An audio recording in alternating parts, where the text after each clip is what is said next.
Hello, everyone. Welcome back to the UCLA on SI Insider Podcast.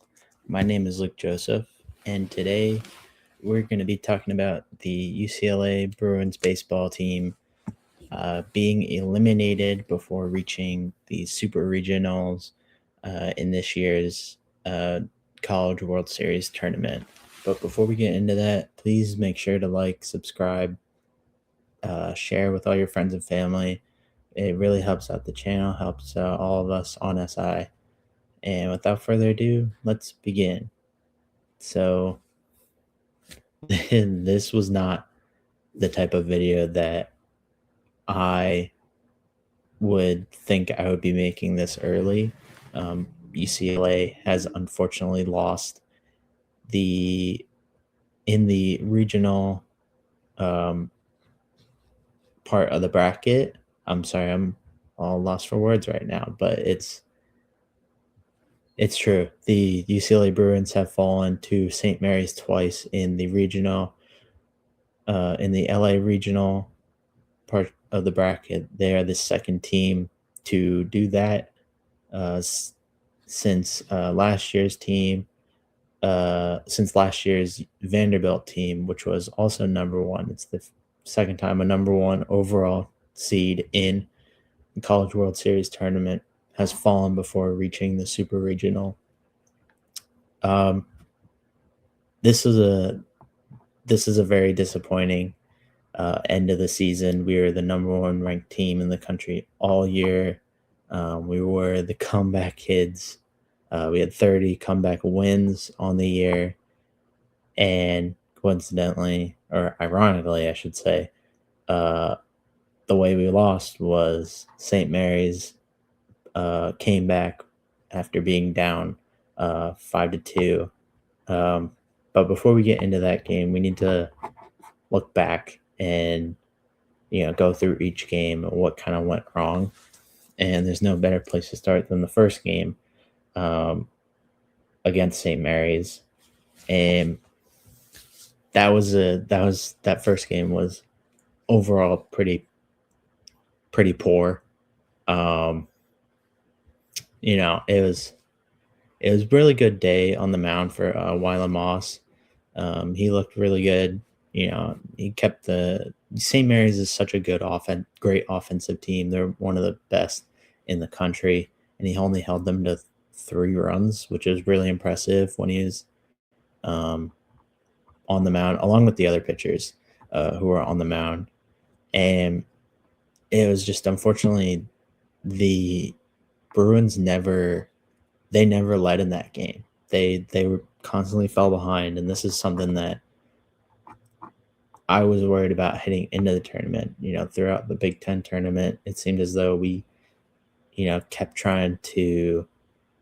kept falling behind early, and it wasn't until the last few innings that we started to really get into a groove, and we found ways to win, which is fun, which is always good.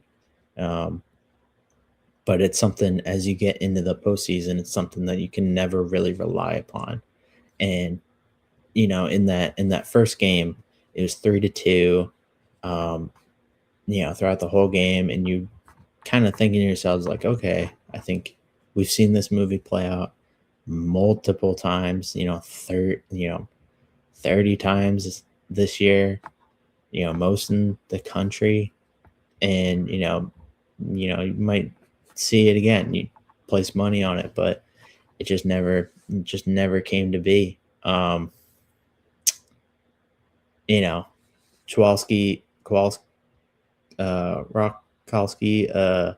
Roman Martin, Malavai Lavu. Those were the 3 best hitters. Heading into this game, they went 1 for 12 at the plate combined, with Roman Martin getting the only hit and bringing in one of the only 2 runs for UCLA. Now, I will say, prior to this game starting, the Bruins have been dealing with injuries. Obviously, Logan Renneman, he's been out for the whole month, but there was also a pre-game injury, as well as a injury to Brent Reynolds, who went down in the second inning after a successful bunt, but he just seemed to kind of tweak something, and so he was forced to miss the rest of the game. And so is no one went up to the plate. It was just hard for people to batters to kind of get momentum going, and it was just really frustrating as we had been such a great team, went up at the plate all year, and just can never find that consistency. We leave players on base. We had an inning. I think it was in the fourth inning, and there were two batters on base with one out, and we didn't move them, and it was just stuff like that was just really frustrating to watch. And so the St. Mary's, the Gales, they closed us out, and so after that game we were playing with our backs against the wall, which is something that this team has never had to do. Well, I guess never had to do is not the right word, because we've been doing it constantly. Just never in an elimination tournament. And so moving on to the Virginia Tech game, that was a way better game. For the Bruins, at least getting hits is still Virginia Tech was still competing at a very high level. This was the true elimination game, as whoever lost. Both teams had lost. Virginia Tech lost to Cal Poly before, and so UCLA was playing for their tournament lives, and Virginia Tech throughout most of the game they played better than us. Even though we had a better game compared to that first St. Mary's game. They looked a lot better, but as they had a 4-3 lead in the top of the eighth inning. Virginia Tech did over UCLA, and in the top of the ninth, they drove in another run after we went scoreless in the eighth. They won't manage to score another run in the top of the ninth, and it looked like we were about to go home without winning a single game. But luckily, I wrote this in one of those stories. The key moment was in the bottom of the ninth. The leadoff hitter, Lavu, he'd been clutch all postseason, and luckily, he had a critical at bat at the plate, and it was a 2-2 count and a breaking ball. It just failed to break, and he took advantage of it and just absolutely crushed it for a home run. And that gave the Bruins that that spark to come back, to kind of come back. And it was the next at bat. Rowan Martin, he hadn't gotten a hit all game. He was over 3. He was down in the count. It was 1-2, and then he hit a home run to tie the game at 5 apiece. And so he tied the game up. Then Will Gasparino, he came back against Virginia Tech after. By the way, that was another key piece missing from the St. Mary's game, as he had the suspension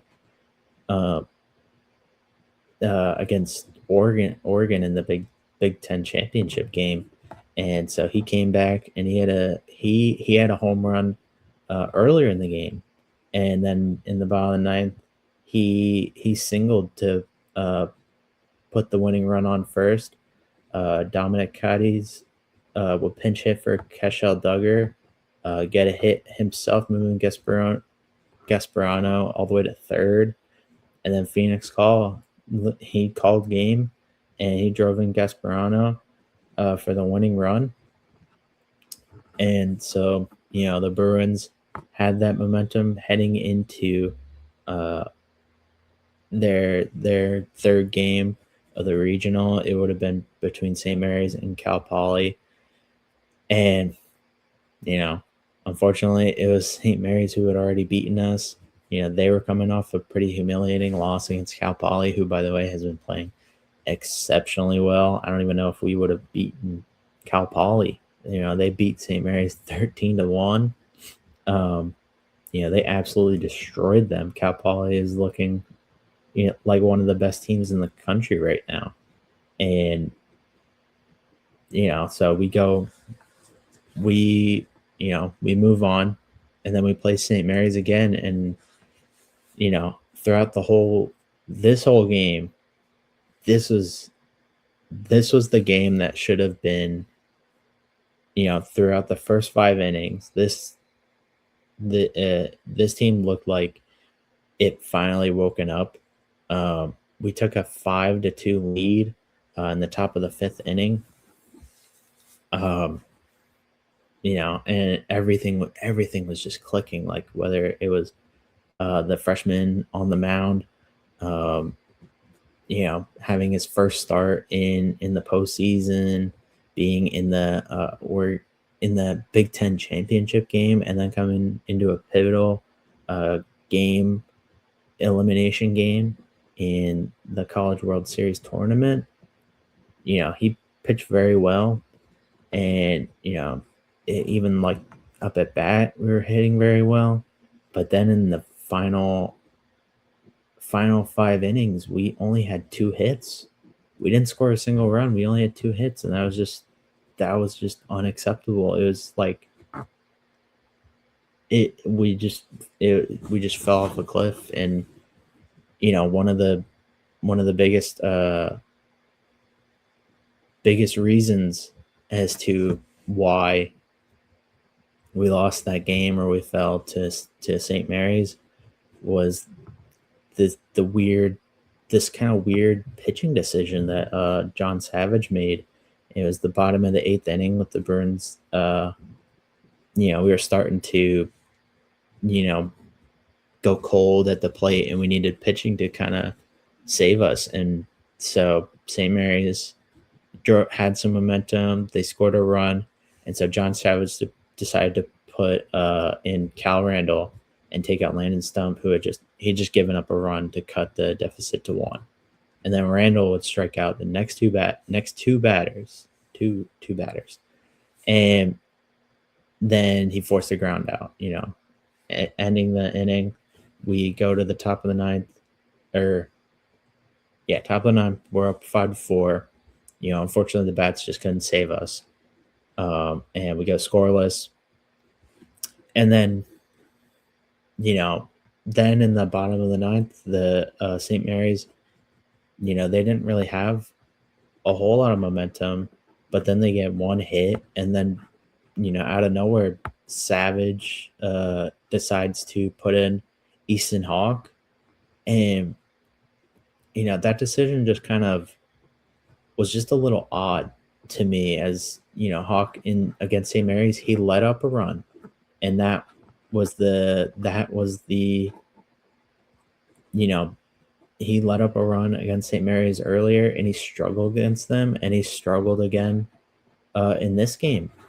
And I just don't understand kind of the thought process, as you had Randall, who was pitching very well, but he gives up 1 hit, and you just decide to pull him out.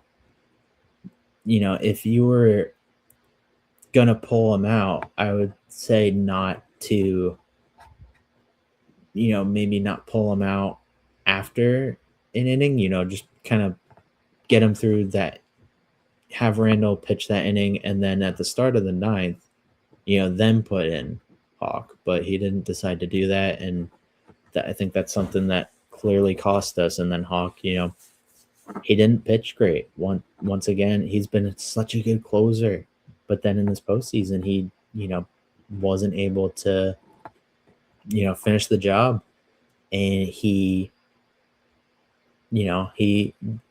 St. Mary's, they got hits, and they tied the ball game up, and so then we're heading into extra innings, and the 10th inning came, and once again the bats, they just weren't reliable.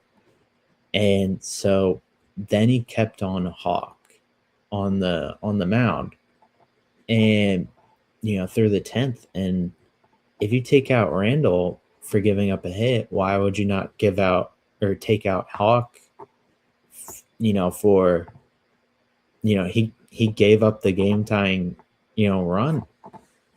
This is elimination. It's not it's not like you lose and okay, we got one more game. It's like, no, you need to put the best pitchers out there. And I think there was just something that was just mismanagement within the pitching staff. Like, put in just someone, just put in another reliever. There were 2 guys in the bullpen warming up. I don't understand why you didn't try to put them in the game. But we all know what happened next. St. Mary's won. They came back. They they beat us at our own game.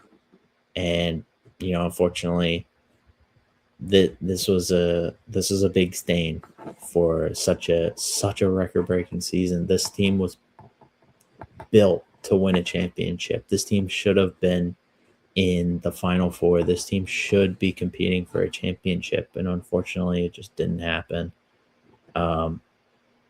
This sucks. This stings. It's but UCLA is still going to be. I think they're still going to be a really good team next year. I can't even believe we're talking about next year already. It is sad, but I think we're gonna be still a really good team next year.